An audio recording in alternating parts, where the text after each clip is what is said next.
এমনিতেই বলবার কিছু নেই, আজকের বিভাগের প্রতিযোগীও খুবই কম আছে, তাই হয়তো আজকে যে কথাগুলো বলবো, ফলে যিনি আবৃত্তিটা করছেন তিনি একজন শিল্পী। সেই শিল্পীর কবিতাটা সম্বন্ধে যা অনুভব, যা অনুভূতি, সেটাই তিনি মানে নিজের কণ্ঠে ধারণ করে বলছেন। এটাই তো। এবার এটা কারোর কাছে শুনতে ভালো লাগে, আর কারোর কাছে শুনতে একটু কম ভালো লাগে।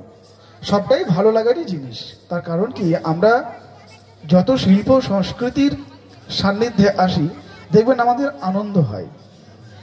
আনন্দ হয় দেখবেন একটা ভালো কবিতা শুনলে, একটা ভালো সিনেমা দেখলে, একটা কোনো ভালো যে কোনো, যদি আপনি এখনকার যত শিল্পের মাধ্যম আছে, সে আপনি কোনো টেলিফিল্ম দেখুন বা যে কোনো ওটিটি প্ল্যাটফর্মে একটা কিছু সিনেমা দেখুন, দেখবেন আনন্দ আপনি পাচ্ছেন। যা আপনাকে আনন্দ দিতে পারছে সেটাই কিন্তু শিল্প হিসেবে সার্থক।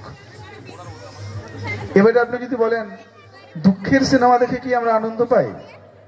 দুঃখের সিনেমা দেখলে তো আমাদের চোখ দিয়ে জল বেরোয়, আমরা তো কাঁদি। কিন্তু আমি বলবো যে হ্যাঁ, ওটাও একটা আনন্দ। কেননা সিনেমায় যখন আপনি দুঃখটাকে দেখছেন, ওটা কিন্তু আপনার আনন্দেরই একটা বহিঃপ্রকাশ।